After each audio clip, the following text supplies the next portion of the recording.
Today we're recording straight from our website on underpaidoverwork.com. This was actually a guest post that one of the guest bloggers did for us. If you're interested in being a guest blogger for us, we'll put the links down in the bottom under this video for you. We will allow you to submit about one post per week. There are all the instructions on what you have to do and how it works are on our website at the link below. And you can put 1 to 2 follow-back links depending on the size of the article you submit. But we'll put the links in the bottom so you can take a look at that if you're interested in being a guest blogger for us. We'd love to have input from the community, and sometimes we'll even do YouTube videos on what you do on our site. Today we want to talk about 10 things to consider when creating content for your website. You know, one thing to keep in mind is when people go to your website based on content you create, it's kind of like a first impression. They're going to take a real good look at that and decide what your website is about and what kind of quality is on your website. That'll make a large determination of whether or not they want to stay on your website and continue to look around and visit it back in the future to find out the information they're looking for. One of the things that when you start to consider content you're going to create is what your value proposition is.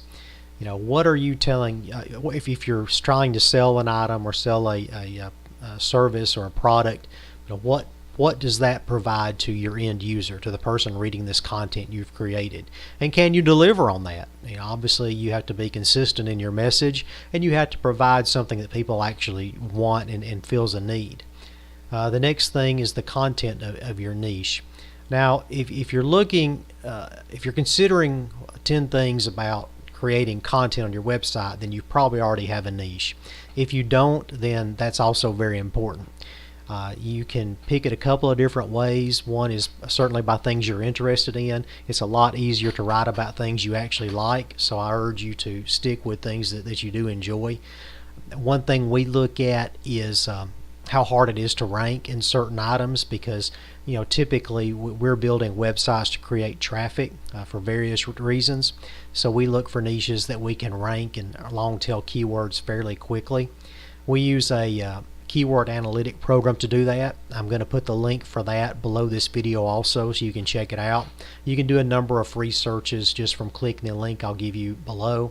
But that is one way we try to determine, number one, what niche our website's going to be about, and if we already have a website, we can still use that to help us to determine content for our long tail keywords, so that we can create organic visitors from our content.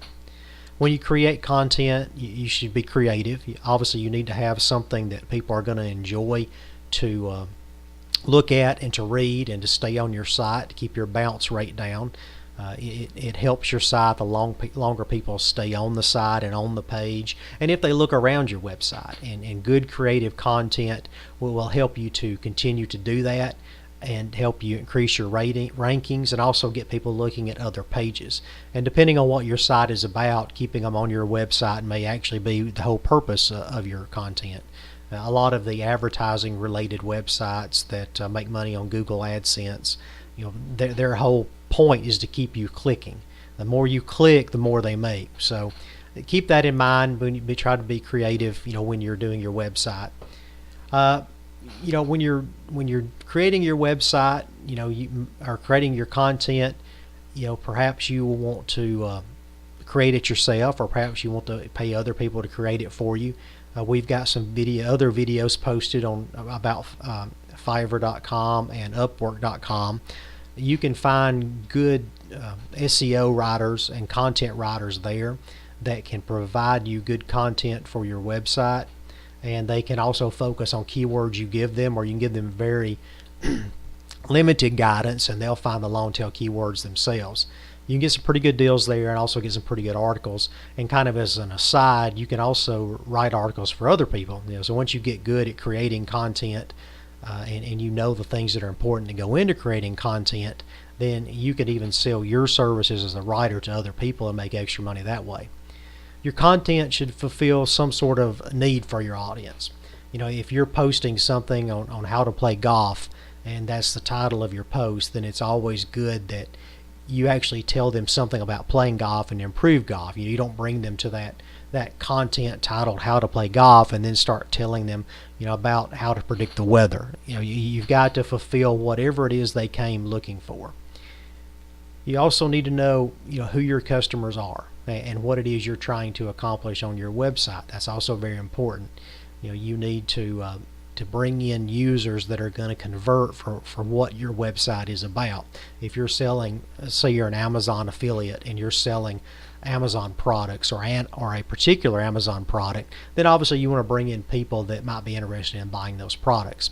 If you're strictly an advertising only website, then that's probably not as important. You just want to create good content that keeps the reader on the page on your website and clicking for other pages within your website. You need to have a solid site map so that your website makes sense. So they different tools and things of that nature to help engage your audience. About pages, the structure of your website. We always like to put like a 1 or 2 links at the bottom of an article of content that relates to another article of content that's similar on our website. And that way, again, we keep users on our site and keep them clicking through our site. And different, we don't necessarily have a sales pitch on every single content we produce. Some of it is designed just to bring people into the website, perhaps for Google AdSense money, or perhaps for Amazon affiliate money, where we're promoting other products besides the main product that we promote. You need to have solid web copy. Make sure that the SEO, your SEO is in order. Your search engine optimization. Make sure you're using your long tail keywords correctly. Make sure that you don't overuse them. I have found that the content that we have done that ranks the best is the one that is written more like you would naturally speak. And you don't just keep pumping your long tail keywords in over and over and over again. It's got to make sense. It's got to have flow to it. It's got to be solid writing, and it needs to again keep your users engaged. Be careful with the language you use and the tone you use in your writing. Again, it should be conversational. It should be friendly. It should be non-political. It should keep every single person that comes to your site interested in it. Unless you're doing a blog that is intentionally designed to be political, then you should try to stay politically correct. I don't particularly like that phrase, but when you're writing, you have to stay neutral, because your goal here is to inform about your product or your website or your service, and you don't want to turn people off based on some of the things you may say or some of the things you may put in your website. It needs to be neutral, from top to bottom. As far as the length, we typically, if you're a guest blogger on our site, we typically like for you to write about 1,500 words. And if you write a 1,500 word blog, then you could probably put 2 follow back links in that, or a 1,500 word article. We do have some articles that we do that are in the 500 word count range. If we're starting a new if we're starting to focus on new long tail keywords, then we will typically start off with an article between 2,000 and 3,000 words in length, and then we'll do 4 or 5 other articles in the 500 to 600 word length. And that's how we would attack a certain set of long tail keywords on our site that we're trying to rank in. And after you get your content up, it's important to keep monitoring it and to make sure that you've hit your keywords and to see how well it's performing. It can also give you an idea of whether you picked the right keywords and your article was written correctly, and if so, you can create other articles that also focus on that will continue to bring in visitors as you move forward. So there's a lot of advantages to monitoring. We use Google Analytics primarily, and we keep up with which pages people are visiting the most.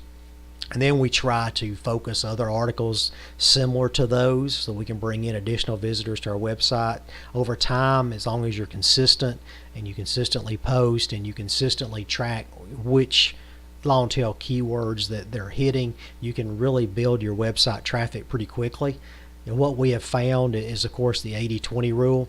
80% of our traffic comes from 20% of our articles, and that's pretty normal in everything. Whether you're creating a website using content or if you're creating a YouTube channel with videos, you're going to find that most of your content is probably going to come from about 20% of your articles. So it is important to get a variety of articles out there, then determine which ones you're getting traffic on, and then try to continue to focus on those as you move forward. We would like for you to like this video if it's been of assistance to you. Please also subscribe to our channel. That's a huge help for us as we're growing our channel. Our website, underpaidoverwork.com, is doing really well as far as bringing in visitors, but our YouTube channel still needs a little bit of work. We appreciate your help with that. Please visit our website. I'm going to put a link down below that goes to the blog entry that I'm looking at right here on our website, so you can read what our guest blogger put in for us. And certainly if you want to be a guest blogger yourself, I'll put a link below so that you can click on that and see what's required to be a guest blogger for us. I'll put a link in for our keyword analytic program, and also our internet marketing courses. We teach quite a bit through our internet marketing courses. They're really good. We started this website as well as a number of others based on the content in those courses, so they're excellent courses. And we hope we've been some assistance to you today. Please put comments below. We try to respond to those as quickly as we can. And we hope to see you on our next video. Please subscribe to the channel. Thanks.